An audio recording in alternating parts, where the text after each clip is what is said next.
ಆಚಾರ್ಯಗುರುಭ್ಯೋ ನಮಃ. ಹರಿ ಓಂ. ನಾರಾಯಣಾಯ ಪರಿಪೂರ್ಣಗುಣಾರ್ಣವಾಯ ವಿಶ್ವೋದಯಸ್ಥಿತಿಲಯೋನ್ನಿಯತಿಪ್ರದಾಯ ಜ್ಞಾನಪ್ರದಾಯ ವಿಬುಧಾಸುರಸೌಖ್ಯದುಃಖಸತ್ಕಾರಣಾಯ ವಿತತಾಯ ನಮೋ ನಮಸ್ತೆ. ಧರ್ಮವಿಜ್ಞಾನವೈರಾಗ್ಯಪರಮೈಶ್ವರ್ಯಶಾಲಿನಃ ಆನಂದತೀರ್ಥಭಗವತ್ಪಾದಾನ್ ವಂದೇ ನಿರಂತರಂ.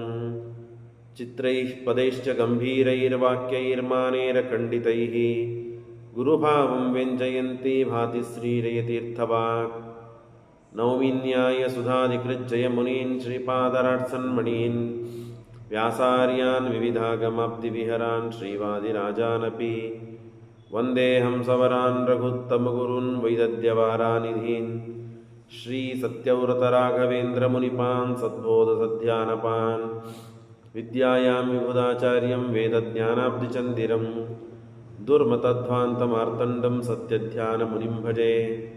ಸತ್ಯಾಭಿಜ್ಞಕರಾಬ್ಜೋತ್ಥಾನ್ ಪಂಚಾಶದ್ವರ್ಷಪೂಜಕಾನ್ ಸತ್ಯಪ್ರಮೋದತೀರ್ಥಾರ್ಯಾನ್ ನೌಮಿನ್ಯಾಯ ಸುಧಾರತಾನ್. ಶಾಸ್ತ್ರೇಷು ಪಾರದೃಶ್ವಾನಂ ಶಾಸ್ತ್ರಜ್ಞೇಷು ಚ ವತ್ಸಲಂ ದೀನಭಕ್ತೋದ್ಧಾರಕರಂ ಸತ್ಯಾತ್ಮಾನಂ ಗುರುಂ ಭಜೆ. ವಿದ್ಯಾಪೀಠವಿದಾತಾರಂ ವಿದ್ಯಾವಾರಿಧಿಚಂದಿರಂ ವಿದ್ಯಾರ್ಥಿವತ್ಸಲಂ ವಂದೇ ಮಹಾಮಹಿಮಸದ್ಗುರುಂ. ಆಪಾದಮೂಲಿಪರ್ಯಂతం ಗುರುಣಾಂ ಆಕೃತಿಂ ಸ್ಮರೇತ್ ತೇನ ವಿಘ್ನಾಃ ಪ್ರಣಶ್ಯಂತಿ ಸಿದ್ಧ್ಯಂತಿ ಚ ಮನೋರಥಾಃ. ಶ್ರೀ ಗುರುಭ್ಯೋ ನಮಃ. ಹರಿ ಓಂ.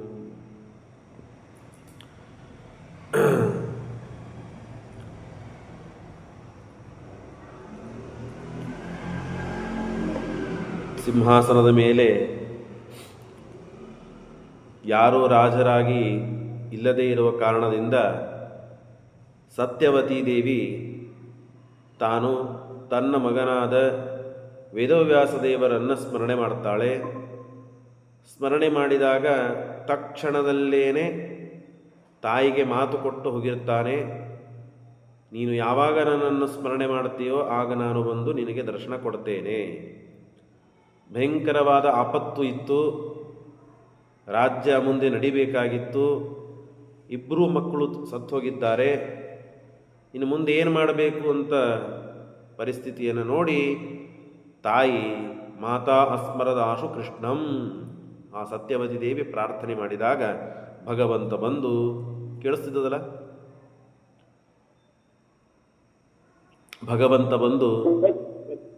ಭಗವಂತ ಬಂದು ದರ್ಶನ ಕೊಟ್ಟಿದ್ದಾನೆ. ಆಗ ಯಾಕೆ ನನ್ನನ್ನು ಕರೆದದ್ದು ಅಂತ ಕೇಳಿದಾಗ, ಏನಿಲ್ಲ, ನನ್ನ ಮಕ್ಕಳು ತೀರಿ ಹೋದರು, ರಾಜ್ಯ ನಡಿಬೇಕು, ಹಾಗಾಗಿ ನನ್ನ ಸೊಸೆಯಂದ್ರಲ್ಲಿ ನೀನು ಸಂತಾನವನ್ನು ಕೊಡಬೇಕು ಅಂದಾಗ ದೇವರು ಹೇಳ್ತಾನೆ, ಲಕ್ಷ್ಮೀದೇವಿ ಬಿಟ್ಟರೆ ನಾನು ಯಾರನ್ನ ಜೊತೆಗೆ ಸಂಗ ಮಾಡೋದಿಲ್ಲ, ಆದರೂ ನೀನು ಹೇಳ್ತಾ ಇದ್ದಿ ನಿನ್ನ ಮಾತು ನಡೆಸಬೇಕು, ಶುದ್ಧರಾಗಿ ಇವರು ದೇಹ ಶುದ್ಧವಾಗಬೇಕು ಅನ್ನೋ ಸಲುವಾಗಿ 1 ವರ್ಷಗಳ ಕಾಲ ತಪಸ್ಸು ಮಾಡಲಿ ಇವರು, ಅನಂತರದಲ್ಲಿ ನಾನು ಸಂತಾನ ಕೊಡ್ತೇನೆ ಅಂತ ದೇವರು ಹೇಳಿದರೆ, ಇಲ್ಲ ಇತೀರಿತೆ ರಾಷ್ಟ್ರಮುಪೈತಿ ನಾಶಂ, ಹೀಗೆ 1 ವರ್ಷಗಳ ಕಾಲ ನಾವು ಕಾಯ್ದರೆ, ಸುಮ್ಮನೆ ಇದ್ದರೆ ಕಳ್ಳರು ದುಷ್ಟರು ಬಂದು ರಾಜ್ಯವನ್ನು ದೋಚಿಕೊಂಡು ಹೋಗಿಬಿಡ್ತಾರೆ, ಹಾಗಾಗಿ ವಿಳಂಬವಾಗುವುದು ಬೇಡ, ಈಗಲೇ ಸಂತಾನ ಬೇಕು ನಮಗೆ ಅಂತಂದಾಗ ದೇವರ ಮಾತನ್ನು ಕೇಳಲಿಲ್ಲ, ತಪಸ್ಸು ಮಾಡಿ ಸಂತಾನ ಪಡಿಬೇಕಾಗಿತ್ತು, ಪಡಿಲಿಲ್ಲ, ಆಯಿತು ಅಂತಂದ ದೇವರು. ಆದರೆ ಒಂದು ಕರಾರಿದೆ, ಒಂದು ಷರತ್ತಿದೆ, ನಾನು ನಿಜವಾಗಿ ನೋಡಲಾಗಿ ಅತ್ಯಂತ ಸೌಮ್ಯನಾದವನು, ಆದರೆ ಇವರ ಜೊತೆಗೆ ಸಂಗ ಮಾಡಬೇಕಾದಾಗ, ಇವರ ಜೊತೆಗಿರಬೇಕಾದಾಗ ಇವರಿಗೆ ನಾನು ಭಯಾನಕವಾದ ರೂಪವನ್ನು ತೋರಿಸ್ತೇನೆ ನನ್ನದು, ನಿಜವಾದ ರೂಪ ಅಲ್ಲ ನನ್ನದು, ಆದರೂ ಆ ಇಲ್ಲದೇ ಇದ್ದ ರೂಪವನ್ನು ತೋರಿಸಿದಾಗಲೂ ಇವರು ಭಕ್ತಿಯಿಂದ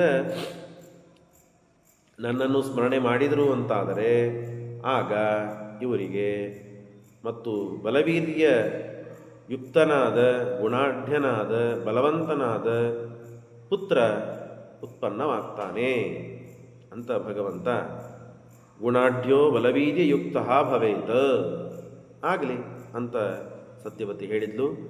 ಆಗ ಮೊದಲಿಗೆ ಅಂಬಿಕೆಯನ್ನು ಕಳಿಸ್ತಾಳೆ. ಅಂಬಿಕೆಯನ್ನು ಕಳಿಸಿದಾಗ ದೇವರು ಆ ರೂಪವನ್ನು ನೋಡಿ ಸಹನೆ ಮಾಡಿಕೊಳ್ಳದೇನೆ ಕಣ್ಣು ಮುಚ್ಚಿಬಿಟ್ಲು.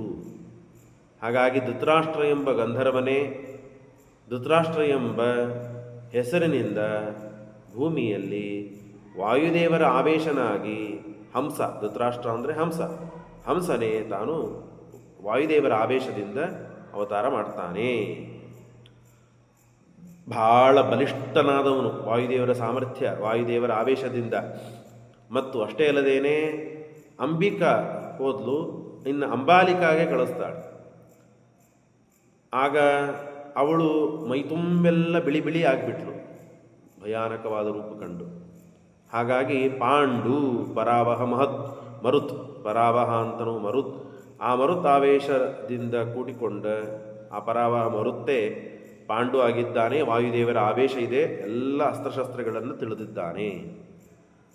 ಆಗ ಅವಳಂದು ಇಬ್ಬರೂ ದೋಷದಿಂದ ಯುಕ್ತರಾದವರೇ, ನಿರ್ದುಷ್ಟವಾದ ಒಂದು ಸಂತಾನ ಬೇಕು ರಾಜ್ಯಕ್ಕೆ ಅಂತ ಹೇಳಿ ಮತ್ತೊಮ್ಮೆ ನೀನು ಹೋಗು ಅಂತ ಅಂಬಿಕೆಗೆ ಕಳಿಸಿದಾಗ ಅಂಬಿಕೆ ಹೂ ಅಂದು ಸೊಸೆ ಮಾತು ಕೇಳಿ ಹೂ ಅಂದ್ಲು, ಇಲ್ಲದಿದ್ದರೆ ಬೈತಾಳಿಗಳು ಅಂತ ಹೇಳಿ. ಅನಂತರದಲ್ಲಿ ತನ್ನ ದಾಸಿಗೆ ಕೊಟ್ಟು ಕಳಿಸಿದ್ಲು. ದಾಸಿಗೆ ಕೊಟ್ಟು ಕಳಿಸಿದಾಗ ದಾಸಿ ಅತ್ಯಂತ ದೇವರ ಭಕ್ತಳವಳು. ಆ ದೇವರ ರೂಪವನ್ನು ನೋಡಿ ಗಾಬರಿನಿಗೊಳ್ಳಿಲ್ಲ, ಸ್ತೋತ್ರ ಮಾಡಿದ್ಲು ದೇವರನ್ನು. ಹಾಗಾಗಿ ಉತ್ತಮ ಸಂತಾನವನ್ನು ಪಡೆದ್ಲು. ಕೃಷ್ಣಂ ಉಪಾಸ್ವ ಭಕ್ತಿತಃ, ಕೃಷ್ಣನನ್ನ ಭಕ್ತಿಯಿಂದ ಉಪಾಸನೆ ಮಾಡಿದ್ದಕ್ಕೆ ಸಾತಂ ಪರಮಾನಂದತನಂ ಗುಣಾರ್ಣವಂ ಸಂಪ್ರಾಪ್ಯ ಭಕ್ತ್ಯಾ ಪರಏವರೇಮೇ, ದೇವರನ್ನು ಸ್ತೋತ್ರ ಮಾಡುತ್ತಾ ತಾನು ದೇವರಿಂದ ಸಂತಾನವನ್ನು ಪಡೆದಿದ್ದಾಳೆ. ಅಲ್ಲಿ ಅವತಾರ ಮಾಡಿದ್ದೇ ಯಮಧರ್ಮರಾಜ ವಿದುರನಾಗಿ ಅವತಾರ ಮಾಡಿದ್ದಾನೆ. ಶೂದ್ರ ದಾಸಿಯಲ್ಲಿ ಅವತಾರ ಮಾಡಲಿಕ್ಕೆ ಕಾರಣ ಏನು ಅಂತ ಪ್ರಶ್ನೆ ಬಂದರೆ, ಹಿಂದೆ ಒಂದು ಘಟನೆ ನಡೀತು, ಕಥಾಪ್ರಸಂಗವನ್ನು ಹೇಳ್ತಾರೆ. ನಿನ್ನೆ ಹೇಳಿದ್ದೇನೆ ಸೂಚ್ಯವಾಗಿ. ಮಾಂಡವ್ಯರು ಅಂತ ಮಹಾ ತಪಸ್ವಿಗಳು, ಅವರು ತಮ್ಮ ಯೋಗ್ಯತೆ ಮೀರಿ ಅಪೇಕ್ಷಾಪಟ್ಟರು. ಏನು ಅಪೇಕ್ಷಾಪಟ್ಟರು? ವಶಿಷ್ಠರ ಸಮಾನನಾದ ಋಷಿಯಾಗಬೇಕು ನಾನು, ವಶಿಷ್ಠರ ಸಾಮ್ಯ ಬರಬೇಕು ನನಗೆ. ಅದು ಸಾಧ್ಯವಿಲ್ಲ. ವಶಿಷ್ಠರು ಅಂದರೆ ಅವರಷ್ಟು ಸಮಾನರಾಗಲು ಸಾಧ್ಯವಿಲ್ಲ. ಆದರೆ ತಪಸ್ಸನ್ನು ಮಾತ್ರ ಮಾಡ್ತಾ ಇದೆ. ತಪಸ್ಸನ್ನು ಮಾಡುವುದನ್ನು ನಿಂದ್ರಿಸ್ಲಿಕ್ಕೆ ಸಾಧ್ಯವಿಲ್ಲ, ಮಾಡಬೇಡ್ರಿ ಅಂತ ಹೇಳಿಕ್ಕೆ ಸಾಧ್ಯವಿಲ್ಲ. ಯಾಕಂದ್ರೆ ಅವ್ರು ಮಾಡ್ತಾ ಇದ್ದಾರೆ ಹಠದಿಂದ. ಅದನ್ನು ಭಂಗ ಮಾಡಬಹುದು ಅಂತ ದೇವತೆಗಳ ವಿಚಾರವನ್ನು ತಿಳಿದು ಯಮಧರ್ಮರಾಜ ಈ ಒಂದು ವಿಚಾರ ಮಾಡಿದ. ಏನು ಮಾಡಿದ? ಯಾವ ದೇಶದಲ್ಲಿ ಇವರು ತಪಸ್ಸು ಮಾಡ್ತಾ ಇದ್ದರೋ ಆ ದೇಶದ ರಾಜ್ಯದಲ್ಲಿ ಕಳತನವಾಯಿತು. ಆ ಕಳತನ ಮಾಡಿದ ಧಾನ್ಯ ದವಸಗಳನ್ನು ಅಥವಾ ಏನು ಸಂಪತ್ತಿತ್ತೋ ತಂದು ಇವರು ಮುಂದೆ ಇಟ್ಟಾಗ ಇವರೇ ಕಳ್ಳರು ಅಂತ ಹೇಳಿ ಆ ರಾಜ ತೀರ್ಮಾನ ಮಾಡಿ ಇವರನ್ನು ಗಲ್ಲಿಗೇರಿಸಬೇಕು ಅಂತ ಗಲ್ಲಿಗೇರಿಸುವ ಪ್ರಸಂಗದಲ್ಲಿ ಯಮಧರ್ಮರಾಜನನ್ನು ಕೂಗ್ತಾರೆ ಇವರು. ಧರ್ಮಾಧರ್ಮ ನಿಯಾಮಕ ನೀನು, ನಾನು ಏನೂ ಅಪರಾಧ ಮಾಡದೇ ಇದ್ದ ನನಗೆ ಗಲ್ಲಿಗೇರಿಸ್ತಾ ಇದ್ದಾರೆ ಇವರು. ಆ ಗಲ್ಲಿಗೇರಿಸಬೇಕಾದಾಗ ಅಣಿ ಅಣಿ ಅಂತಿರ್ತದೆ, ಹೀಗೆ ಆಚೆ ಈಚೆ ಆಗಬಾರದು ಗಲ್ಲು, ಅದು ಕುತ್ತಿಗೆ ಅಂತ ಹೇಳಿ ಅದಕ್ಕೆ ಅಣಿ ಅಂತಿರ್ತಾರೆ. ಅದನ್ನು ಇಟ್ಟು ಎಲ್ಲ ರೆಡಿಯಾಗಿ ಇಟ್ಟಿರ್ತಾರೆ. ಆವಾಗ ಇವರು ಕೇಳಿದಾಗ, ಏನಿಲ್ಲ ಸ್ವಾಮಿ, ನೀವು ಏನೂ ತಪ್ಪು ಮಾಡಿಲ್ಲ ಅಂತ ತಿಳಿದಿರಿ, ಹಾಗೇನು ತಪ್ಪಿಲ್ಲ, ನೀವು ತಪ್ಪು ಮಾಡಿದ್ದೀರಿ. ಸಣ್ಣವರಿದ್ದಾಗ ಒಂದು ನೊಣವನ್ನು ಕೊಂದಿದ್ದೀರಿ, ಅದರ ಪ್ರಾಯಶ್ಚಿತ್ತ ತಾಪಗಳನ್ನು ನೀವು ಮಾಡಿಕೊಂಡಿಲ್ಲ, ಹಾಗಾಗಿ ಅದರ ಪಾಪದಿಂದ ನಿಮಗೀಗ ಗಲ್ಲಿಗೆ ಹಾಕ್ತಾ ಇದ್ದಾರೆ ಅಂತಂದಾಗ ಸಿಟ್ಟಾದರು ಅವರು. ನೀವು ಧರ್ಮಾಧರ್ಮ ನಿಯಾಮಕನಾದವನು ಅಂತ ನಿನ್ನನ್ನು ಕೇಳಿದರೆ ಹುಚ್ಚುಚ್ಚು ಉತ್ತರ ಕೊಡ್ತೀಯ ನೀನು ಅಂತ ಹೇಳಿ ಶಾಪ ಕೊಟ್ಬಿಟ್ರು. ಏನು ಶಾಪ ಕೊಟ್ಟರು? ನೀನು ಶೂದ್ರನಾಗಿ ಬೀಳು. ಯದ್ಯಪಿ ಇಲ್ಲಿ ನನಗೆ ಹೇಳಬೇಕಾದದ್ದೇನು ಅಂದರೆ, ಯಮಧರ್ಮರಾಜ ಬಹಳ ದೊಡ್ಡ ದೇವತೆ, ಮಾಂಡವರು ಸಣ್ಣವರು. ಆದರೆ ಇವರು ತಪಸ್ಸು ಇಷ್ಟಾಗಿತ್ತಲ್ಲ, ಇವರು ಪುಣ್ಯರಾಶಿ ಇಷ್ಟಾಗಿತ್ತಲ್ಲ, ಹಾಗಾಗಿ ಯಮಧರ್ಮರಾಜ ಆ ಶಾಪವನ್ನು ಸ್ವೀಕಾರ ಮಾಡಿಕೊಂಡು ಅವರ ತಪಸ್ಸನ್ನೆಲ್ಲ ಹಾಳು ಮಾಡಿ ಅವರ ಯೋಗ್ಯತೆ ಎಷ್ಟಿತ್ತು ಅಷ್ಟೇ ತಪಸ್ಸು, ಅಷ್ಟೇ ಪುಣ್ಯ ಮಾಡಿಟ್ರು. ದೊಡ್ಡವರನ್ನು ನಿಂದೆ ತಿರಸ್ಕಾರಗಳನ್ನು ಮಾಡ್ತಾ ಇದ್ದೇವೆ ಅಂದರೆ ಅಧೋಗತಿ ಆಗ್ತಾ ಇದೆ ಅಂತಲಿಕ್ಕೆ ಜ್ವಲಂತ ದೃಷ್ಟಾಂತ ಇದು. ಹಾಗಾಗಿ ಆಗ ಗೊತ್ತಾಯ್ತು ಅವರಿಗೆ, ಇಲ್ಲ ಇವರು ಕಳತನ ಮಾಡಿಲ್ಲ ಪಾಪ, ಇವರನ್ನು ಸುಮ್ಮನೆ ನಾವು ಗಲ್ಲಿಗೇರಿಸ್ತಾ ಇದ್ದೇವೆ ಅಂತ ಹೇಳಿ ಅವರನ್ನು ತಳಗಿಳಿಸಿದರು. ಆ ಅಣಿಗಳು ಹಾಗೆ ಕುತ್ತಿಗೆ ಕೂತ್ಬಿಟ್ಟು, ಹಾಗಾಗಿ ಅಣಿ ಮಾಂಡವ್ಯ ಅಂತ ಸಾಯುವವರಿಗೆ ಆ ಅಣಿಗಳು ಹಾಗೆ ಉಳಿದ್ಬಿಟ್ರು. ಹಾಗಾಗಿ ಆ ಅಣಿ ಮಾಂಡವ್ಯರು ಅಲ್ಲಿ ಇವರ ಕಾರಣಕ್ಕಾಗಿ ವಿದುರ, ಯಮಧರ್ಮರಾಜ ವಿದುರನಾಗಿ ಹುಟ್ಟಿ ಬರುವ ಕಾರಣ ಬಂತು ಅಂತ ಇಷ್ಟು ಕಥೆಯನ್ನು ತಿಳಿಸಿದರು. ಜ್ಞಾತ್ವಾಸ್ಯ ಶೂದ್ರತ್ವ ಮತಾಸ್ಯ ಮಾತಾ ಪುನಶ್ಚ ಕೃಷ್ಣಂ ಪ್ರಣತಾಯೇ ಅಚಹೇ. ನನ್ನ ಸೊಸೆ ಮೋಸ ಮಾಡಿಲ್ಲ ನನಗೆ. ಕೃಷ್ಣ ಪುತ್ರ ಒಬ್ಬವನು ಕುಡ್ಡಾದ, ಇನ್ನೊಬ್ಬನು ಪಾಂಡುರೋಗ ಯುಕ್ತನಾದ, ಇನ್ನೊಬ್ಬಳು ಅಂದರೆ ಅಂಬಿಕೆಯನ್ನು ಮತ್ತೊಮ್ಮೆ ಕಳಿಸ್ಬೇಕು ಅಂತಂದರೆ ಅವಳು ಹೂ ಅಂತಂದು ಮತ್ತು ದಾಸಿಯನ್ನು ಕಳಿಸಿಬಿಟ್ರು, ವಿದುರ ಆಗ್ಬಿಟ್ಟ. ಹೀಗಾಗಿ ರಾಜ್ಯಕ್ಕೆ ಯೋಗ್ಯ ಸಂತಾನ ಅಂತ ಆಗಲೇ ಇಲ್ಲಲ್ಲ, ಹಾಗಾಗಿ ಇನ್ನೊಮ್ಮೆ ಕಳಿಸ್ತೇನೆ ಅಂದಾಗ ಕೃಷ್ಣ ಅಂದ, ವೇದವ್ಯಾಸದೇವರನ್ನು ಏನು ಆಟ ಅಂತ ಅಂದ್ಕೊಂಡ್ಯಾ ಇದನ್ನು? ನಿಯೋಗ ಪದ್ಧತಿಯಿಂದ ಸಂತಾನ ಕೊಡೋದು ಹಳೆಯ ಪದ್ಧತಿ, ಇದೆಲ್ಲ ಹಾಗೆ ಸಾಧ್ಯವಿಲ್ಲ. ಅಷ್ಟರಲ್ಲಿಯೂ ತಪಸ್ಸು ಮಾಡಿ ಸಂತಾನ ಪಡಿಬೇಕು ಅಂತ ನಾನು ನಿಮಗೆ ಹೇಳಿದೆ, ಅದಕ್ಕೂ ತಯಾರಾಗಲಿಲ್ಲ. ನಿನ್ನ ಮಾತಿಗೆ ಎಷ್ಟು ಬೆಲೆ ಕೊಡಬೇಕು, ಎಷ್ಟು ಮರ್ಯಾದೆ ಮಾಡಬೇಕು ಅಷ್ಟು ನಾನು ಮಾಡಿದ್ದೇನೆ, ಇನ್ನು ಆಗೋದಿಲ್ಲ ಅಂಥೇಳಿ ಆಗಿಂದಾಗ ಅದೃಶ್ಯರಾಗಿ ಬಿಟ್ಟಿದ್ದಾರೆ. ಯಾರು? ವೇದವ್ಯಾಸದೇವರು. ಅದನ್ನು ಹೇಳ್ತಾರೆ, ನೈಚ್ಛತ್ಸ ಕೃಷ್ಣೋ ಅಭವತ್ ಅಪ್ಯದೃಶ್ಯ. ಛೇ ಇನ್ನೇನು ಸಾಧ್ಯ ಇಲ್ಲ. 3 ಬಾರಿ ಬಂದರು, ಸಂತಾನಗಳನ್ನು ಕೊಟ್ಟಿದ್ದೇನೆ, ತಪಸ್ಸು ಮಾಡಲಿಕ್ಕೂ ತಯಾರಿಲ್ಲ, ಆಗಿಂದಾಗ ಬರಬೇಕು. ನೀ ತಾಯಿ ಆದದ್ದಕ್ಕೆ ನಿನ್ನ ಮಾತು ಕೇಳಿ ಇಷ್ಟು ಮಾಡಿದ್ದಕ್ಕಿಂತ ಹೆಚ್ಚು ನನ್ನ ಕಡೆಯಿಂದ ಸಾಧ್ಯ ಇಲ್ಲ ಅಂತ ದೇವರು ಅದೃಶ್ಯನಾಗಿ ಬಿಟ್ಟ. ಆಗ ಯೋಗ್ಯಾನಿ ಕರ್ಮಣಿ, ಆ 3 ಕೂಸುಗಳಿಗೆ ಭೀಷ್ಮಾಚಾರ್ಯರು ಮುನಿಗಳಿಂದ, ಆಚಾರ್ಯರಿಂದ ಎಲ್ಲ ವಿಧವಾದ ಕರ್ಮಗಳನ್ನು ಮಾಡಿಸ್ತಾರೆ. ಜಾತಕರ್ಮಾದಿ ಎಲ್ಲ ವಿಧವಾದ ಸಂಸ್ಕಾರಗಳನ್ನು ಮಾಡಿಸ್ತಾರೆ. ಕ್ಷತ್ರಿಯರಿಗೆ ಮಾಡಬೇಕಾದ ಯೋಗ್ಯಾನಿ ಕರ್ಮಾಣಿ ತತಸ್ತು ತೇಷಾಂ ಚಕಾರ ಭೀಷ್ಮೋ ಮುನಿಭಿಸ್ ಯಥಾವತ್ ಮಾಡಿಸಿ ವಿದ್ಯಾ ಸಮಸ್ತ ಅದದಾಚ್ಚ ಕೃಷ್ಣ. ಎಲ್ಲ ವಿದ್ಯೆಗಳನ್ನು ವೇದವ್ಯಾಸದೇವರೇ ಕೊಟ್ಟರು, ಆದರೆ ಶಸ್ತ್ರವಿದ್ಯೆಯನ್ನು ಭೀಷ್ಮಾಚಾರ್ಯರು ಕೊಡ್ತಾರೆ. ಯಾಕೆ? ಭೀಷ್ಮಾಚಾರ್ಯರು ಪರಶುರಾಮದೇವರ ಶಿಷ್ಯರು ಮತ್ತು 525 ವರ್ಷಗಳ ಸಕಲ ವೇದ, ಪುರಾಣ, ಇತಿಹಾಸ, ಅಸ್ತ್ರಶಸ್ತ್ರಗಳು ಎಲ್ಲ ವಿದ್ಯೆಗಳನ್ನು, ಗದಾಯುದ್ಧ, ಮಲ್ಲಯುದ್ಧ, ಏನೇನು ವಿದ್ಯೆಗಳಂತಿದೆ ನೋಡ್ರಿ, ಎಲ್ಲ ವಿದ್ಯೆಗಳನ್ನು ಕಲ್ತುಬಿಟ್ಟರು. ಹಾಗಾಗಿ ತೇಷಾಂ ಪಾಂಡೋ ಅಸ್ತ್ರಾಣಿ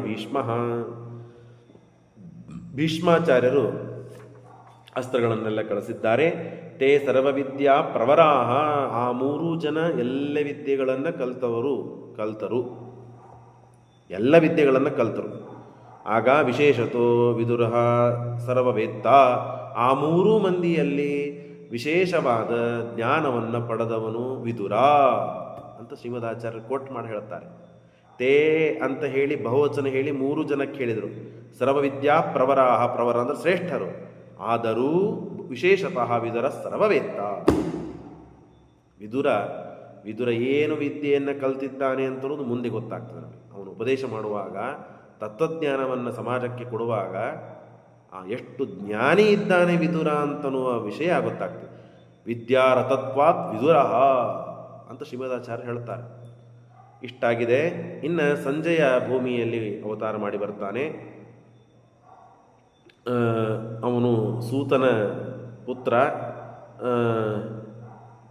ಗವಲ್ಗಣ ಅಂತ. ಆ ಗವಲ್ಗಣನ ಮಗ ಸಮಸ್ತ ವಿದ್ಯಾಧಿಪತಿ, ಸಮಸ್ತ ಗಂಧರ್ವಪತಿ, ಎಲ್ಲ ಗಂಧರ್ವರಿಗೆ ಅಧಿಪತಿಯಾದವನು ತುಂಬುರ ಅಂತನೂ ಗಂಧರ್ವ. ಆ ತುಂಬುರು ಅಂತನೂ ಗಂಧರ್ವ. ಉದ್ವಹ ಅಂತನುವ 49 ಮರುತ್ ದೇವತೆಗಳಿದ್ದಾರೆ. ಕಶ್ಯಪರು ಮತ್ತು ದಿತಿಯಲ್ಲಿ ಹುಟ್ಟಿದಂತಹ 49 ಮರುದ್ದೇವತೆಗಳು. ಅದರಲ್ಲಿ ಉದ್ವಹ ಅಂತನೂ ಮರುತ್. ಆ ಮರುತ್ ಇವರು ಉದ್ವಹೋ ನಾಮ ಮರುತ್ತದಂಶಯುಕ್ತ. ಆ ಉದ್ವಹ ಎಂಬ ಮರುತ್ತಿನ ಅಂಶದಿಂದ ಕೂಡಿಕೊಂಡು ತುಂಬುರು ಎಂಬ ಗಂಧರ್ವ ಮತ್ತು ಗವಲ್ ಗಣ ಅಂತನುವ ಸೂತನ ಮಗನಾಗಿ ಭೂಮಿ ಮೇಲೆ ಬಂದಿದ್ದಾನೆ. ಸಂಜಯ ಮಹಾಜ್ಞಾನಿ ಹೇಳ್ತಾರೆ ನೋಡ್ರಿ, ವಿಚಿತ್ರ ವೀರ್ಯಸ್ಯ ಸೂತಪುತ್ರ ಸಕಾಶ ತೇಷಾಂ ಅವತ್ಪ್ರಿಯಶ್ಚ. ವಿಚಿತ್ರ ವೀರ್ಯನ ರಥದ ಸಾರಥಿಯಾಗಿದ್ದ ಇವನು ಗವಲ್ಗಣ ಅಂತನವನು ಸೂತ. ವಿಚಿತ್ರ ವೀರ್ಯ ಯಾರು? ಶಂತನುನ ಮಗ. ಚಿತ್ರಾಂಗದ ವಿಚಿತ್ರ ವೀರ್ಯ ಇಬ್ರು ಸತ್ತು ಹೋದ್ರಲ್ಲ, ತೀರಿ ಹೋದ್ರಲ್ಲ. ಆ ವಿಚಿತ್ರ ವೀರ್ಯನ ಸಾರಥಿ ಗವಲ್ಗಣ. ಆ ಸಾರಥಿಯ ಮಗನಾಗಿ ಸಂಜಯ ಮತ್ತು ಉದ್ವಹ ಮರುತ್ ಆವೇಶದಿಂದ ತುಂಬುರು ಎಂಬ ಗಂಧರ್ವಲ್ಲೇನೆ ಉತ್ತಮ ಅವನು. ಆ ಗಂಧರ್ವ ಸಂಜಯನಾಗಿದ್ದಾನೆ. ಮತ್ತು ಗಂಧಾರ ಸಮಸ್ತವಿನ್ ಮತಿಮಾನ್ ವ್ಯಾಸ ಶಿಷ್ಯ ವಿಶೇಷತೋ ಧೃತರಾಷ್ಟ್ರಾನುವರ್ತಿ, ವೇದವ್ಯಾಸದೇವರ ಶಿಷ್ಯನಾಗಿದ್ದಾನೆ. ಧೃತರಾಷ್ಟ್ರನಿಗೆ ಅತ್ಯಂತ ಪ್ರಿಯ, ಧೃತರಾಷ್ಟ್ರನನ್ನೇ ಅವಲಂಬಿಸುವನು. ಯಾರು? ಈ ಸಂಜಯ. ಹಾಗಾಗಿ ಧೃತರಾಷ್ಟ್ರನಿಗೆ ಕಣ್ಣಿಲ್ಲದೆ ಇದ್ದಾಗ ವೇದವ್ಯಾಸದೇವರು ಈ ಸಂಜಯನನ್ನು ನಿಂದ್ರಿಸಿ ಯುದ್ಧದಲ್ಲಿ ಏನಾಗ್ತಾ ಇದೆ ಎಲ್ಲ ತಿಳಿಸಿಕೊಡ್ತಾರೆ. ವಿಶೇಷತೋ ಧೃತರಾಷ್ಟ್ರಾನುವರ್ತಿ. ಇನ್ನು ಗಾಂಧಾರ ರಾಜಸ್ಯ ಸುತಾಂ ಉವಾಹ, ಗಂಧಾರಿ ನಾಮ್ನಿ ಸುಬಲಸ್ಯ ರಾಜ. ಸುಬಲ ಅಂತನೋ ರಾಜ, ಗಾಂಧಾರ ದೇಶಕ್ಕೆ ರಾಜ ಅವನು. ಅವನ ಮಗಳಾದಂತಹ ಗಾಂಧಾರಿ. ಆ ಗಾಂಧಾರಿಯನ್ನು ಧೃತರಾಷ್ಟ್ರನಿಗೆ ಮೂಲ ರೂಪದಲ್ಲಿ ಅವಳೇ ಹೆಂಡತಿ. ಆ ಧೃತರಾಷ್ಟ್ರನಿಗೆ ಕೊಟ್ಟು ಮದುವೆ ಮಾಡ್ತಾರೆ. ಗಾಂಧಾರ ರಾಜಸ್ಯ ಸುತಾಂ ಉವಾಹ ಗಾಂಧಾರಿ ನಾಮ್ನಿ. ಗಾಂಧಾರಿ ಅಂತನವಳು ಸುಬಲ ಅಂತನುವ ರಾಜನ ಮಗಳು. ಅವನಿಗೆ ಜ್ಯೇಷ್ಠ್ಯಾಂ ಶಕುನೇ ದ್ವಾಪರಸ್ಯ, ಶಕುನಿ ಅಂತ ಮಗನೂ ಇದ್ದ. ಗಾಂಧಾರಿ ಶಕುನಿ. ನಾಸ್ತಿಕ್ಯ ರೂಪಸ್ಯ ಕುಕರ್ಮ ಹೇತೋ. ಅವನು ದ್ವಾಪರ ಎಂಬ ಅಸುರ. ಯಾರು? ಶಕುನಿ. ಆ ಶಕುನಿನೇ ದ್ವಾಪರ ಎಂಬವನು ಶಕುನಿಯಾಗಿ ಹುಟ್ಟಿದ್ದಾನೆ. ಅವನ ಮತ್ತು ಅಕ್ಕ ಗಾಂಧಾರಿ. ಆ ಗಾಂಧಾರಿ ತಾನು ಗಾಂಧಾರ ರಾಜನ ಮಗಳಾದ ಧೃತರಾಷ್ಟ್ರನಿಗೆ ವಿವಾಹಿತಳಾಗ್ತಾಳೆ. ಇವನಿಗೆ ದ್ವಾಪರ ಅಂತ ಯಾಕೆ ಕರೀತಾರೆ ಅಂತಂದರೆ, ಇವು ನೋಡ್ರಿ, ಅದಕ್ಕೆ ಶಕುನಿಯ ಸ್ವರೂಪವನ್ನು ತಿಳಿಸಿಕೊಡ್ತಾರೆ. ಶಕುನಿ ಎಂಥವನಾಗಿದ್ದಾನೆ, ಅವನ ಸ್ವರೂಪವನ್ನು ತಿಳಿಸಿಕೊಡ್ತಾರೆ. ನಾಸ್ತಿಕ್ಯ ಶಕುನೇ ಜ್ಯೇಷ್ಠೋ ಜ್ಯೇಷ್ಠ್ಯಾಂ ಶಕುನೇರ್ನಾಪರಸ್ಯ ನಾಸ್ತಿಕ್ಯ ರೂಪಸ್ಯ ಕುಕರ್ಮ ಹೇತೋ. ಸಂಶಯಕ್ಕೆ ಅಭಿಮಾನಿಯಾದ ದೈತ್ಯ ಇವನು. ದೇವತೆ ಅಲ್ಲ, ದೈತ್ಯ. ಯಾಕೆ ಅಂತಂದರೆ, ದ್ವಾ ಅಂತಂದರೆ ಎರಡು, ಪರ ಅಂತಂದರೆ ಏನು? ಎರಡು ಪರ ಅಂದರೆ ವಿರುದ್ಧವಾದ ವಿಚಾರಗಳೇ ಇರೋದರಿಂದಲೇ ಸಂಶಯ ಬರುತ್ತದೆ. ಟಿಪ್ಪಣಿಕಾರರೆಲ್ಲ ಅರ್ಥ ಬರೀತಾರೆ. ಯಾಕಂದರೆ ಕೃತಯುಗ ತ್ರೇತಾಯುಗದಲ್ಲಿ ಸಂಶಯನೇ ಬರ್ತಿದ್ದಿಲ್ಲ. ಅಷ್ಟು ಧಾರ್ಮಿಕ ಜನ ಇದ್ದರು. ಅಧರ್ಮವನ್ನು ಮಾಡ್ತಾ ಇದ್ದಿದ್ದಿಲ್ಲ ಕೃತಯುಗದಲ್ಲಿ, ತ್ರೇತಾಯುಗದಲ್ಲಿ. ಆದರೆ ದ್ವಾಪರ ಯುಗದಲ್ಲಿ ಸಂಶಯ ಬರಲಿ ಪ್ರಾರಂಭವಾಯಿತು. ಆದ್ದರಿಂದಲೇ ಇವನು ದ್ವಾಪರ ಶಕುನಿ. ದ್ವಾಪರ ಯುಗದಲ್ಲಿ ಸಂಶಯ ಪ್ರಾರಂಭವಾಯಿತು. ಹಾಗಾಗಲೇ ಆ ಯುಗದ ಅಭಿಮಾನಿಯಾದ ಅಸುರ ಅಂತ ಇವನಾದ. ಹಾಗಾಗಿ ಅವನೇ ಯಾರಪ್ಪ? ಶಕುನಿ. ಗಾಂಧಾರ ರಾಜ ಸುಬಲ, ಆ ಸುಬಲನ ಮಗನಾಗಿದ್ದಾನೆ ಶಕುನಿ. ಇಲ್ಲಿಂದ ಎಲ್ಲ ಪ್ರಾರಂಭವಾಗ್ತದೆ. ಇನ್ನು ಶೂರಸ್ಯ ಪುತ್ರಿ ಅಂದರೆ ಧೃತರಾಷ್ಟ್ರನ ಮದುವೆಯಾದ ಕಥೆಯನ್ನು ತಿಳಿಸಿಕೊಟ್ರು. ಆ ಧೃತರಾಷ್ಟ್ರನ ಹೆಂಡತಿ ಗಾಂಧಾರಿ ಅಂತ ಹೆಸರು ಯಾಕೆ ಬಂತು ಅವಳಿಗೆ ಅಂದರೆ, ಗಾಂಧಾರ ರಾಜನ ಮಗಳು. ಗಾಂಧಾರ ರಾಜ ಸುಬಲ, ಆ ಸುಬಲನ ಮಗಳು ಗಾಂಧಾರಿ. ಆ ಗಾಂಧಾರಿ ಧೃತರಾಷ್ಟ್ರನ ಹೆಂಡತಿಯೇ ಆಗಿದ್ದಾಳೆ ಪೂರ್ವದೇಹದಲ್ಲಿ. ಹಾಗಾಗಿ ಆ ಗಾಂಧಾರಿಯನ್ನು ಜ್ಯೇಷ್ಠನಾದ ಧೃತರಾಷ್ಟ್ರನಿಗೆ ಕೊಟ್ಟು ಮದುವೆ ಮಾಡಿದ್ದಾರೆ. ಮಧ್ಯಮನಾದವನು ಯಾರು? ಪಾಂಡು. ಆ ಪಾಂಡುರಾಜನ ಕಥೆ ಹೇಳ್ತಾರೆ. ಅವನು ಯಾರ ಜೊತೆ ಮದುವೆ ಮಾಡಿಕೊಂಡ? ಶೂರಸ್ಯ ಪುತ್ರಿ ಗುಣಶೀಲ ರೂಪಯುಕ್ತ ದತ್ತಾ ಸಖ್ಯುರೇವ ಸ್ವಪಿತ್ರ ನಾಮ್ನಾ ಪ್ರಥಾ ಕುಂತಿ ಭೋಜಸ್ಯ ತೇನ ಕುಂತಿ ಭಾರ್ಯಾ ಪೂರ್ವದೇಹೇಪಿ ಪಾಂಡೋಹೋ. ಶೂರಸೇನ ಅಂತನ್ನುವ ರಾಜ. ಯಾರಿವನು ಶೂರಸೇನ? ವಸುದೇವನ ತಂದೆ, ಅಂದರೆ ಕೃಷ್ಣನ ಅಜ್ಜ. ಕೃಷ್ಣನ ತಂದೆ ಯಾರು? ವಸುದೇವನ ತಂದೆ ಯಾರು? ಶೂರಸೇನ. ಆ ಶೂರಸೇನನ ಮಗಳಾಗಿದ್ದಾಳೆ ಪೃಥಾ. ಅಂದರೆ ಶೂರಸೇನನಿಗೆ ಗಂಡು ಹೆಣ್ಣು. ಗಂಡು ವಸುದೇವ, ಹೆಣ್ಣು ಪೃಥಾ. ಆ ಶೂರಸೇನ ಏನು ಮಾಡಿದ್ದ ಅಂದರೆ, ಅವನ ಗೆಳೆಯನಾದ ಕುಂತಿಭೋಜ ಅಂತ ರಾಜನಿದ್ದ. ಅವನ ಗೆಳೆಯನಿಗೇನೆ ಈ ಕುಂತಿಯನ್ನು ಅಂದರೆ ಪೃಥೆಯನ್ನು ದತ್ತಕ್ಕೆ ಕೊಟ್ಟಿದ್ದ. ಯಾಕೆ? ಅವನಿಗೆ ವಯಸ್ಸಾಗಿತ್ತು. ಹಾಗಾಗಿ ನನಗೇನು ಸಂತಾನ ಆಗೋದಿಲ್ಲಪ್ಪ, ಇನ್ನು ರಾಜ್ಯ ನಡಿಬೇಕು, ಅಂದರೆ ವಂಶ ನಡಿಬೇಕು, ಹಾಗಾಗಿ ನನಗೆ ನಿನ್ನ ಮಗಳನ್ನು ಕೊಡು ಅಂತ, ದತ್ತಕ್ಕೆ ಕೊಡು ಅಂತ ಕೇಳಿದ್ದಕ್ಕೆ ಆಗಲಿ ಅಂತ ಹೇಳಿ ಕುಂತಿ ಅಂದರೆ ಪೃಥೆಯನ್ನು ತನ್ನ ಗೆಳೆಯನಾದ ಕುಂತಿ ಭೋಜನಿಗೆ ಶೂರಸೇನ ರಾಜ ತಾನು ಕೊಟ್ಟಿದ್ದ, ದತ್ತಕ್ಕೆ ಕೊಟ್ಟಿದ್ದ. ಹಾಗಾಗಿ ಕೃಷ್ಣನಿಗೆ ಸೋದರತ್ತೆ ಆದವಳು. ಯಾಕೆ? ಕೃಷ್ಣನ ತಂದೆ ವಸುದೇವನ ತಂಗಿಯವಳು, ಹಾಗಾಗಿ ಸೋದರತ್ತೆ. ಆದರೆ ಕುಂತಿ ಭೋಜ ಅಂತಲೂ ರಾಜನಿಗೆ ದತ್ತಕ್ಕೆ ಕೊಟ್ಟಿದ್ದ. ಯಾರು? ಶೂರಸೇನ. ಆ ಕುಂತಿಯನ್ನು ಪೃಥೆಯನ್ನು ಈ ಪಾಂಡು ಮದುವೆ ಮಾಡಿಕೊಳ್ತಾನೆ. ಶೂರಸ್ಯ ಪುತ್ರಿ ಗುಣಶೀಲ ರೂಪ, ಶೂರನ ಪುತ್ರಿ ಗುಣವಂತಳು, ಶೀಲವಂತಳು, ರೂಪವಂತಳು. ದತ್ತ ಏನು? ಸಖ್ಯರೇವ ಸ್ವಪಿತ್ರ ನಾಮ್ನಾ ಪೃಥ. ಆಕಿನ ಮೊದಲಿಗೆ ಹೆಸರು ಪೃಥ. ಕುಂತಿ ಭೋಜನ ರಾಜನಿಗೆ ದತ್ತಕ್ಕೆ ಹೋದ ಮೇಲೆ ಕುಂತಿ ಅಂತ ಅಲ್ಲಿವರೆಗೆ ಆಕಿನ ಹೆಸರು ಪೃಥಾನೆ. ಅದನ್ನು ಶ್ರೀಮದಾಚಾರ್ಯ ತಿಳಿಸ್ತಾರೆ. ನಾಮ್ನಾ ಪೃಥಾ ಕುಂತಿ ಭೋಜಸ್ಯ ತೇನ ಕುಂತಿ ಭಾರ್ಯ ಪೂರ್ವದೇಹೇಪಿ ಪಾಂಡೋ. ಪಾಂಡವನ ಹೆಂಡತಿನೇ ಆಗಿದ್ಲು, ಪಾಂಡವನ ಜೊತೆಗೆ ಮದುವೆ ಮಾಡಿಕೊಂಡ್ಲು.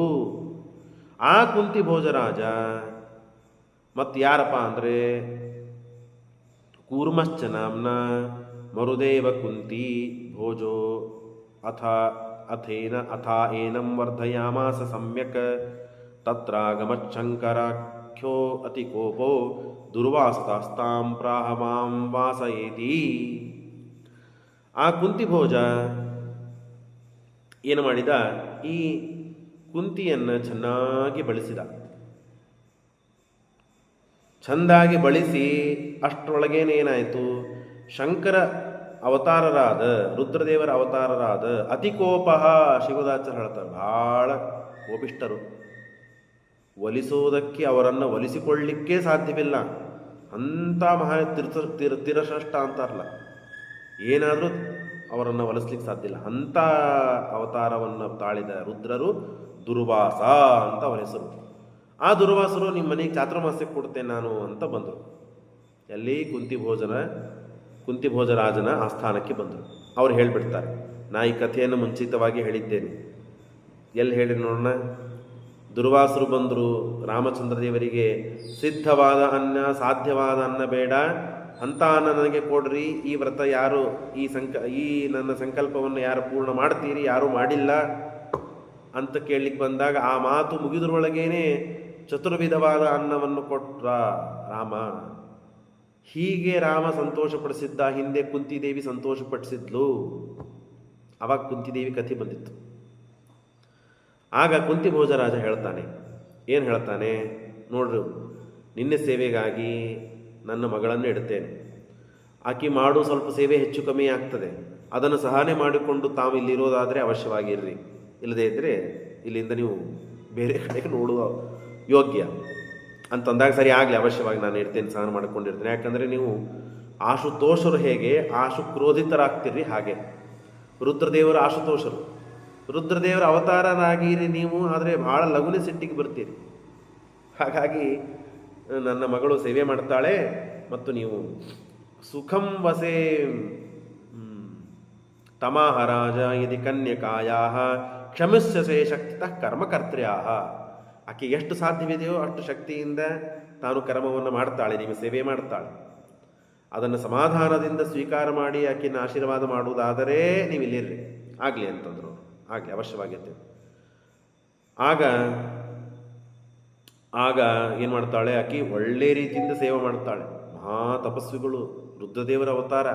ರುದ್ರದೇವರಿಗೆ ಸೇವೆ ಮಾಡಿದರೆ ರುದ್ರದೇವರು ವರ ಕೊಟ್ಟರೆ ಏನು ಅದ್ಭುತ, ಎಲ್ಲವನ್ನೂ ಗೆಲ್ಲಿಕ್ಕೆ ಸಾಧ್ಯ. ಯಾಕೆ? ಮನೋನಿಯಾಮಕರು ರುದ್ರದೇವರು.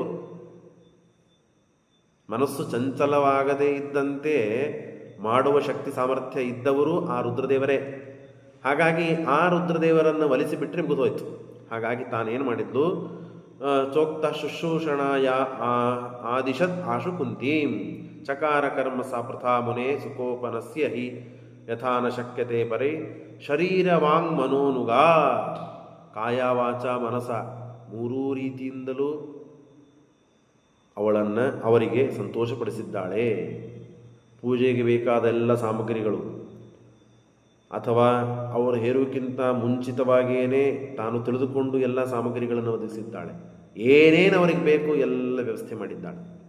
ಎಷ್ಟು ಚಾತುರ್ಮಾಸ್ಯ ಅಂದರೆ 4 ತಿಂಗಳಿರ್ತದೆ. ಇವಳು ಮಾಡುವ ಸೇವೆ ಮೆಚ್ಚಿ 13 ವರ್ಷಗಳ ಕಾಲ ಅಲ್ಲೇ ಇದ್ದಾರೆ ದುರ್ವಾಸರು. ಮಹಾಹಂಸರು, ಭಾರಿ ತಪಸ್ವಿಗಳು, ವೈರಾಗ್ಯ ಶಿಖಾಮಣಿಗಳು, ಸನ್ಯಾಸಿಗಳು. ಅಂಥವರು ಯಥಾನ ಶಕ್ಯತೆ ಪರೈಹಿ, ಬೇರೆ ಯಾರೂ ಕೂಡ ಈ ದುರ್ವಾಸರನ್ನು ಒಲಿಸ್ಲಿಕ್ಕೆ ಸಾಧ್ಯವಿಲ್ಲ, ಇವಳು ಒಲಿಸಿದ್ದಾಳೆ. ಹೇಗೆ? ಕಾಯ ವಾಚ ಮನಸ ಮೂರೂ ರೀತಿಯಿಂದ ಸೇವೆ ಮಾಡಿದ್ದಾಳೆ. ಎಷ್ಟು?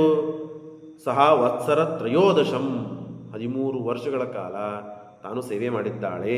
ತಯಾ ಯಥಾವತ್ ಅರ್ಚಿತ ಉಪಾದಿಶನ್ ಪರಂ, ಸಂತೋಷಪಟ್ಟು, ತಂಗಿ ದೇವಿ ನಿನಗೆ ಒಳ್ಳೆಯದಾಗಲಿ, ನಿನಗೊಂದು ಮಂತ್ರ ಕೊಡ್ತೇನೆ. ಆ ಮಂತ್ರ ಎಂಥದ್ದು ಗೊತ್ತಾ? ಯಾವ ದೇವತೆಯನ್ನಾದರೂ ನೀವು ವಶಪಡಿಸಿಕೊಳ್ಬೋದು ಅಂಥ ಮಂತ್ರ. ನೀನು ಮಾಡಿದ್ದು ತಪಸ್ಸು ಸಾಮಾನ್ಯವಾದ ತಪಸ್ಸಲ್ಲ. ನನ್ನನ್ನು ಒಲಿಸಿದ್ದಿ 1 ದಿವಸ ಅಲ್ಲ, 2 ದಿವಸ ಅಲ್ಲ.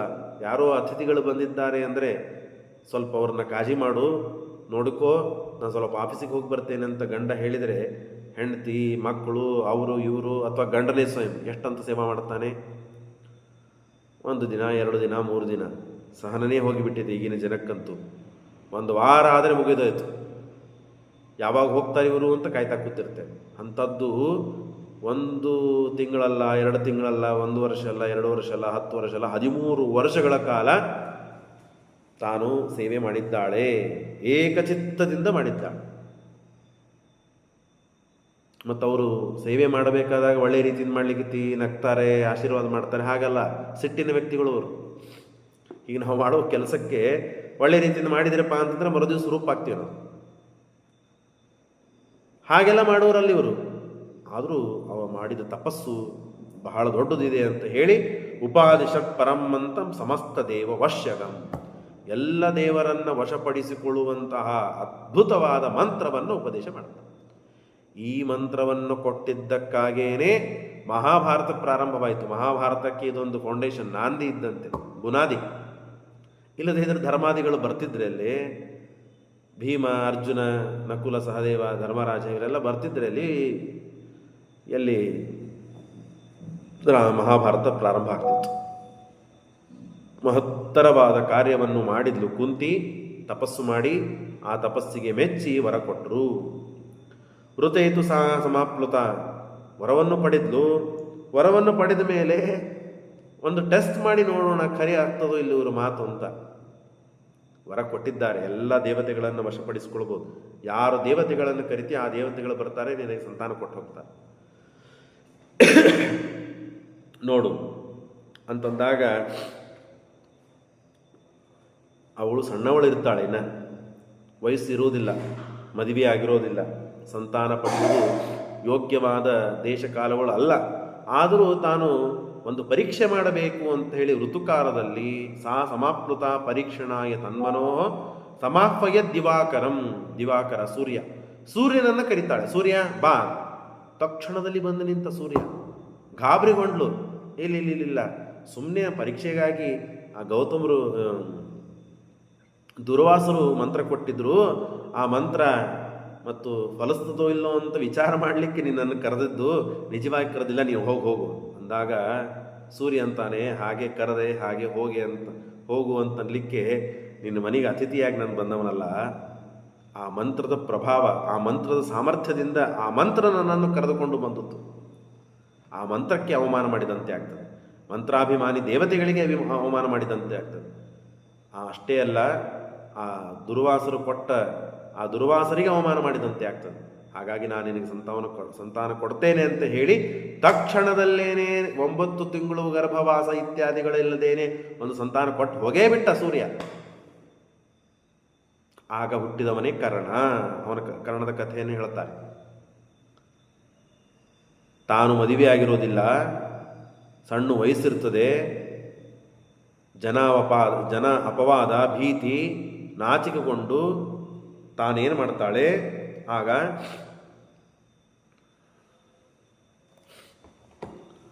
ಸಮಾವೃತ ದಿವಾಕರಂ ಸ ಜಗಾಮ ತಕ್ಷಣಾತ್ ತಥೋ ನ ಸಾ ವಿಸರ್ಜಿತ ಶಶಾಕ ತಂ ವಿನಾರತಿಂ. ಸೂರ್ಯನೇ ಭೂಮಿ ಮೇಲೆ ಹುಟ್ಟಿ ಬಂದಿದ್ದಾನೋ ಏನೋ ಅಂತನೂ ಅಷ್ಟು ಪ್ರಕಾಶ, ಕವಚಕುಂಡಲಧಾರಿಯಾಗಿ ಕರ್ಣ ಅವತಾರ ಮಾಡಿದ್ದಾನೆ. ಭಾರಿ ಪ್ರಕಾಶ, ಸೂರ್ಯನಂತೆ ಪ್ರಕಾಶ. ಸುವಾಕ್ ಪ್ರಯತ್ನತೋಪಿ ಸನ್, ಬಹಳಷ್ಟು ಬೇಡ ಬೇಡ ಬೇಡ ಅಂತ ಹೇಳಿದ್ದವಳು ಕೇಳಿಲ್ಲ. ಆ ಮಂತ್ರದ ಪ್ರಭಾವ, ಮಂತ್ರ ಕೆಲಸ ಮಾಡಲಿಕ್ಕೆ ಬೇಕು, ಮಾಡ್ತದೆ ಅಂತ ಹೇಳಿ ತಮಾತ ಆಸಸಾದ ಭಾಸ್ಕರ ಸ ತತ್ರ ಜಗ್ಮ್ಯವಾನ್ ಸ್ವಯಂ ದ್ವಿತೀಯ ರೂಪಕೋ. ಎರಡನೇ ಸೂರ್ಯನು ಏನಪ್ಪ ಇವನು, ಸವರ್ಮ ಕುಂಡಲೋಜ್ವಲನ್ ಇವ ಸ್ವತೇಜಸ, ಸವರ್ಮ ದಿವ್ಯ ಕುಂಡಲೋಜ್ವಲನ್ ಇವ ಸ್ವತೇಜಸ. ಆ ಕವಚ ಕುಂಡಲಗಳನ್ನು ಹಾಕಿಕೊಂಡಕ್ಕೆ ಭಾರಿ ಪ್ರಕಾಶ ಇವನಲ್ಲಿತ್ತು. ಅಷ್ಟರಲ್ಲಿ ಸೂರ್ಯ ಹುಟ್ಟಿದ್ದಾನೆ, ಅವತಾರ ಮಾಡಿದ್ದಾನೆ. ಆದರೆ ದುರ್ದೈವ ಏನು, ದೇವತೆಗಳ ಪುಣ್ಯ ಪಾಪ ಅದರ ಪ್ರಕಾರ ದೇವರು ಅವರಿಗೆ ಆಯಾ ಗತಿಗಳನ್ನು ಕೊಡ್ತಾನಲ್ಲ. ಪುರಾಸವಾಲಿ ಮಾರಣ ಪ್ರಭೂತ ದೋಷ ಕಾರಣ ಸಹಸ್ರವರ್ತ್ಮ ನಾಮಿಕಾಸುರೇಣ ವೇಷ್ಟಿತೋ ಜನಿ. ಸೂರ್ಯ ಹಿಂದೆ ತಾನೇನಾಗಿದ್ದ ರಾಮಾವತಾರದಲ್ಲಿ ನೀವು ಕೇಳಿರಿ ರಾಮಾಯಣ. ಅದಕ್ಕಾಗಲೇನೆ ಶ್ರೀಮದಾಚಾರ್ಯರು ಮೊದಲಿಗೆ ರಾಮಾಯಣ ಹೇಳಿದರು. ರಾಮಾಯಣದಲ್ಲಿ ಹುಟ್ಟಿ ಬಂದವರೇ ಈಗ ದ್ವಾಪರ ಯುಗದಲ್ಲಿ ಮತ್ತು ಕೃಷ್ಣನ ಅವತಾರ ಆಗುವಾಗ ಎಲ್ಲರೂ ಅವತಾರ ಮಾಡಿ ಬರ್ತಾ ಇದ್ದಾರೆ. ಹಿಂದೆ ಮಾಡಿದ ಯಾವ ಕರ್ಮನೋ ಆ ಕರ್ಮಾನುಸಾರವಾಗಿಯೇ ಇಲ್ಲಿ ಅವತಾರ ಮಾಡ್ತಾ ಇದ್ದಾರೆ. ಹಿಂದೆ ವಾಲಿ ಸುಗ್ರೀವ ತಮ್ಮ, ವಾಲಿ ಅಣ್ಣ, ಆ ಸುಗ್ರೀವನೇ ಸೂರ್ಯ, ವಾಲಿ ಇಂದ್ರ. ರಾಮದೇವರಿಗೆ ಪ್ರಾರ್ಥನೆ ಮಾಡಿ ತನ್ನ ಹಿರಿಯನಾದ ದೊಡ್ಡವನಾದ ಅಣ್ಣನನ್ನು ಸಂಹಾರ ಮಾಡಿಸಿದ. ದೇವರು ಭಕ್ತನ ಪ್ರಾರ್ಥನೆಗಾಗಿ ಕೊಂದು ಹಾಕಿಬಿಟ್ರು. ಆದರೆ ಅಣ್ಣನನ್ನು ಸಂಹಾರ ಮಾಡಿಸಿದ ದೊಡ್ಡ ಪಾಪ ಬಂತು ಇವನಿಗೆ.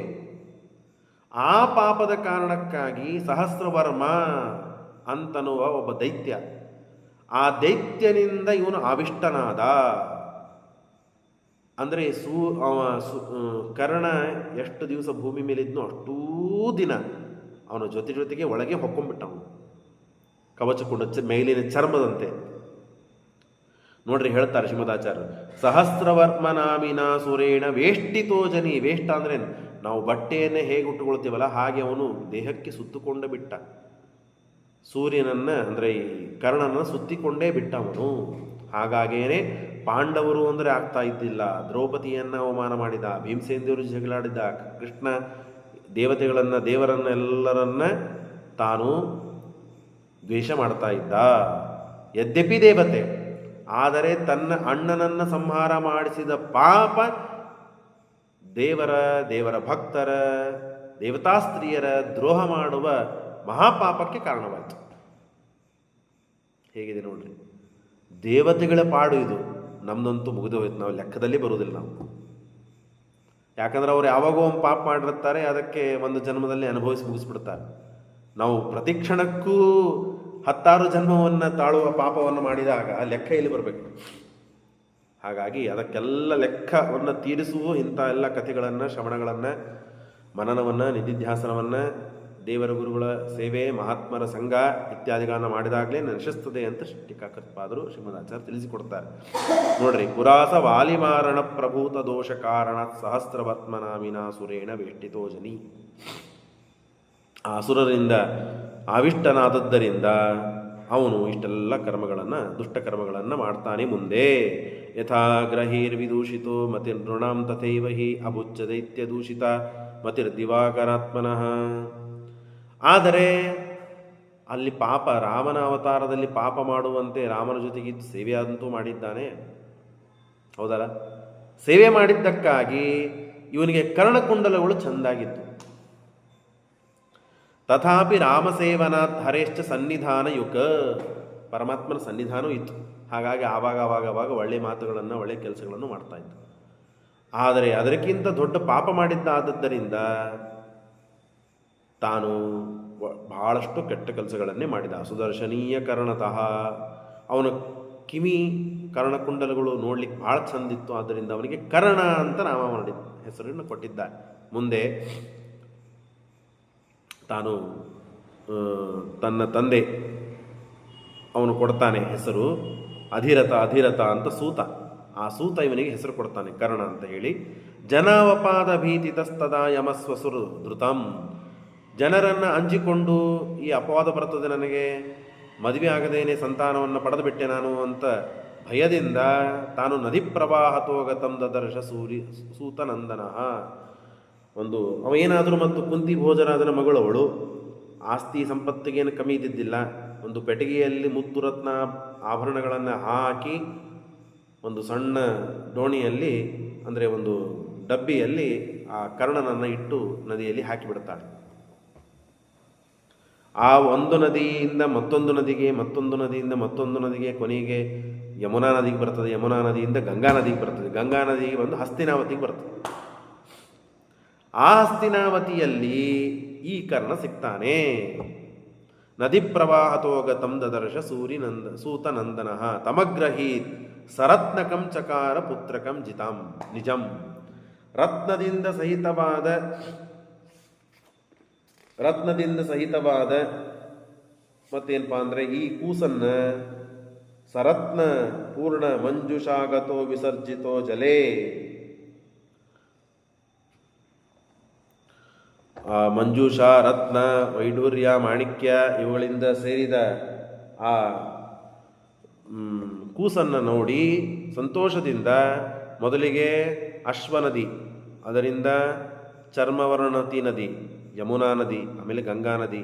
ಆ ಗಂಗಾ ನದಿ ತೀರದಲ್ಲಿ ಸೂತ, ಯಾರೋ ಈ ಅಧಿರಥ ನೋಡಿದ ಆ ಕೂಸನ್ನು ನೋಡಿ ತಾನು ಎತ್ತಿಕೊಂಡು ಕಿವಿ ಕುಂಡಲಗಳು ನೋಡಿ ಬಹಳ ಚಂದಿತ್ತು, ಹಿಂಗಾಗಿ ಕರ್ಣ ಅಂತ ಆಗ ನಾಮಕರಣ ಆಯಿತು.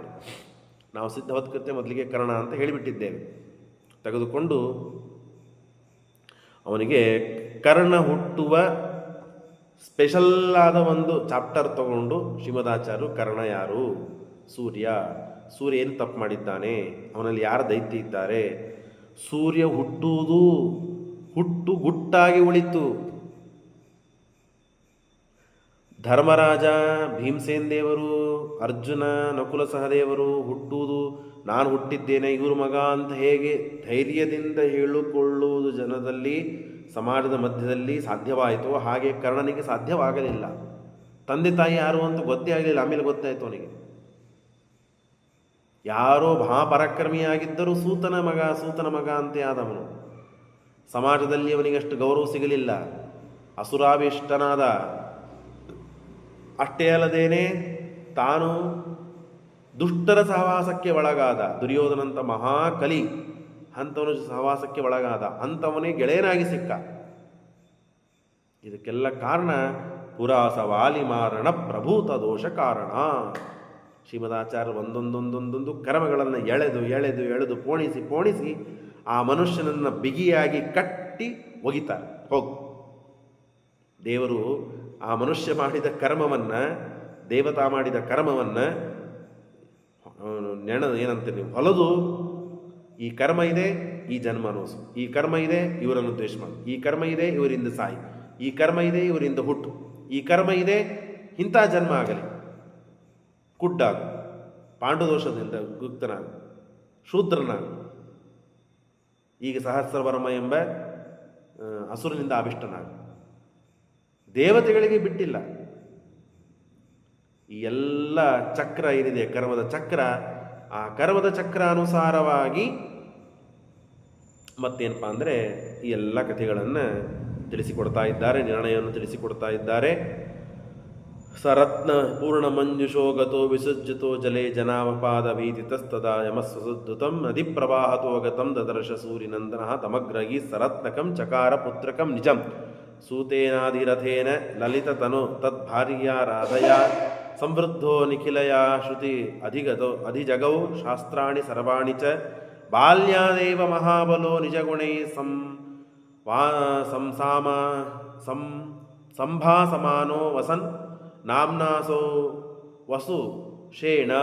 ಅಷ್ಟೇ ಅಲ್ಲ, ಅವನಿಗೆ ವಸುಷೇಣ ಅಂತೂ ಮತ್ತೊಂದು ಹೆಸರಿದೆ ಕರ್ಣನಿಗೆ. ಕರ್ಣ ಅಂತ ಹೆಸರಿದೆ, ವಸುಷೇಣ ಅಂತ ಹೆಸರಿದೆ.